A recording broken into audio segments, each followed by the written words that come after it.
Después de 12 años de pontificado, el Papa Francisco podría ser recordado como el Papa de la Misericordia, debido a su constante énfasis en este valor, que ha sido una de las piedras angulares de su mensaje y de su pastoral.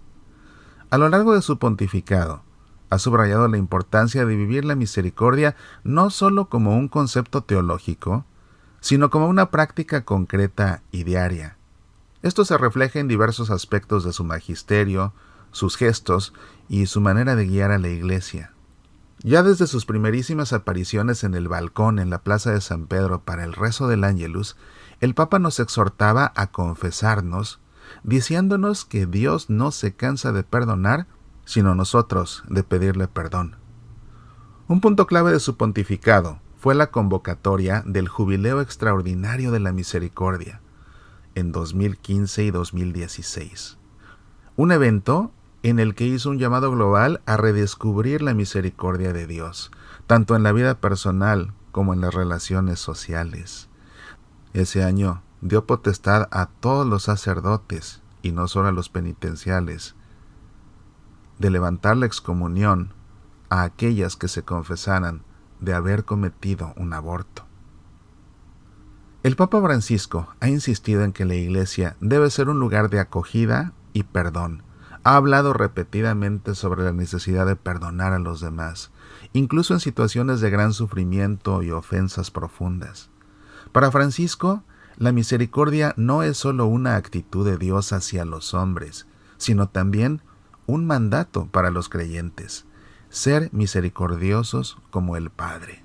Misericordes sicut pater.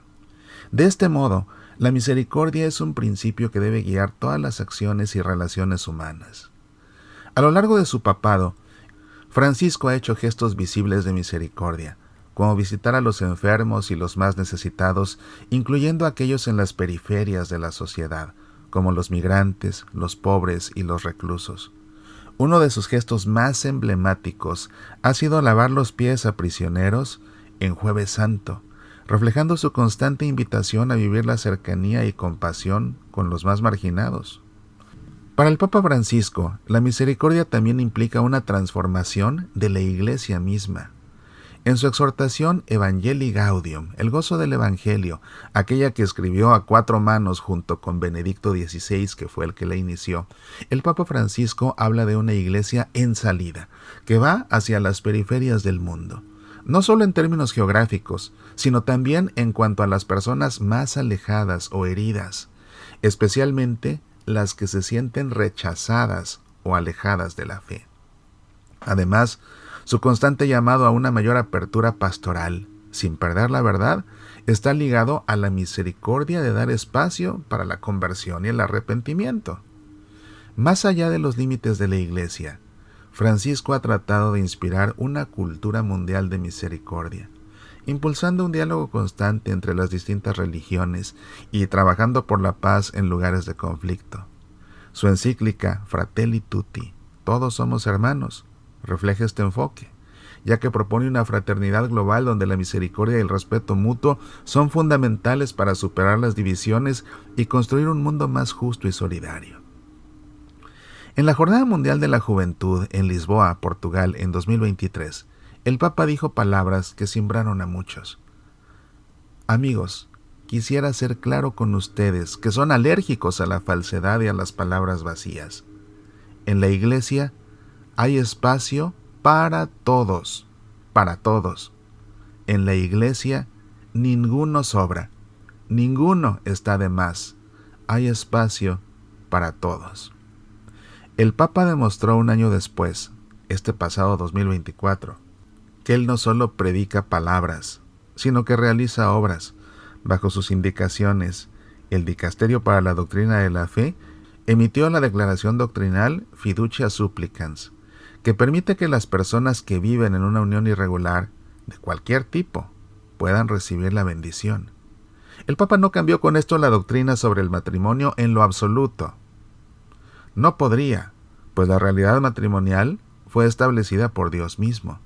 Y por ello, este documento, desde su tercer párrafo, deja claro que, cito, se mantiene firme en la doctrina tradicional de la Iglesia sobre el matrimonio, no permitiendo ningún tipo de rito litúrgico o bendición similar a un rito litúrgico.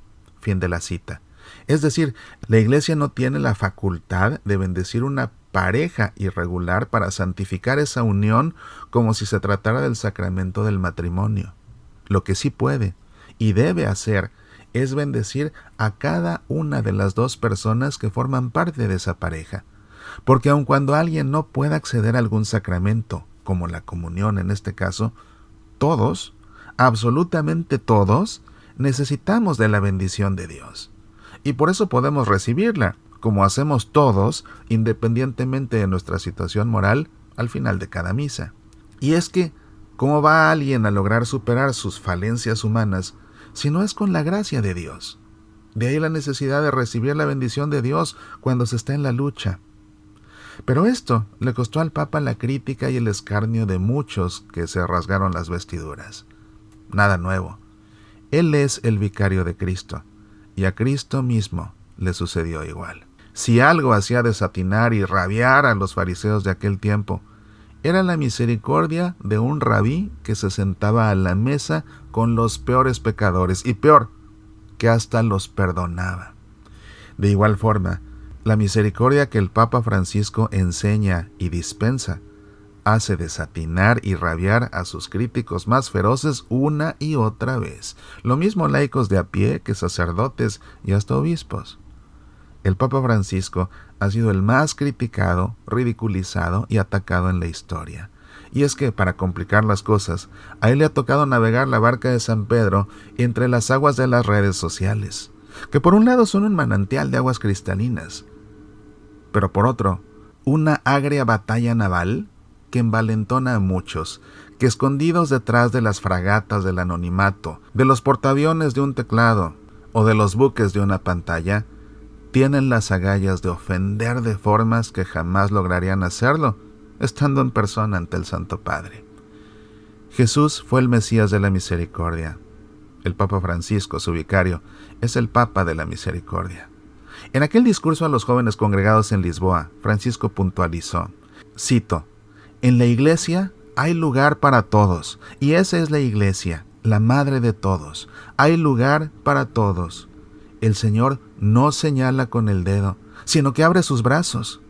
Es curioso, el Señor no sabe hacer eso, sino que hace esto, nos abraza a todos. Nos muestra Jesús en la cruz, que tanto abrió sus brazos para ser crucificado y morir por nosotros. Él nunca cierra la puerta, nunca, sino que te invita a entrar. Entra y ve. Jesús recibe, Jesús acoge». Fin de la cita. Un sacerdote, para ser formado, estudia cuando es seminarista primero la filosofía, luego la teología y finalmente practica un tiempo la pastoral. En la providencia de Dios, la Iglesia del Concilio Vaticano II, en la que nos ha tocado vivir, gozó de varios años del pontificado de un filósofo del más alto calibre, Karol Wojtyła, San Juan Pablo II.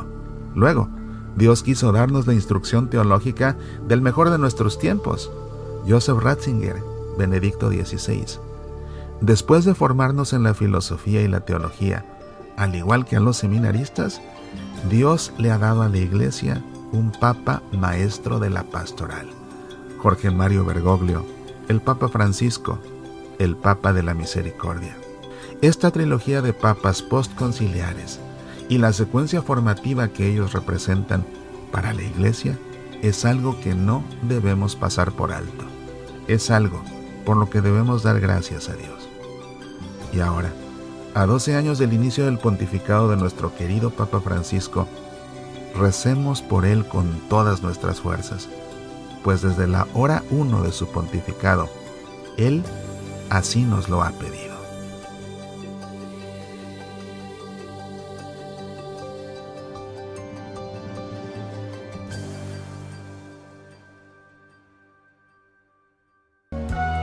Soy Mauricio Pérez. Estas son Semillas para la Vida.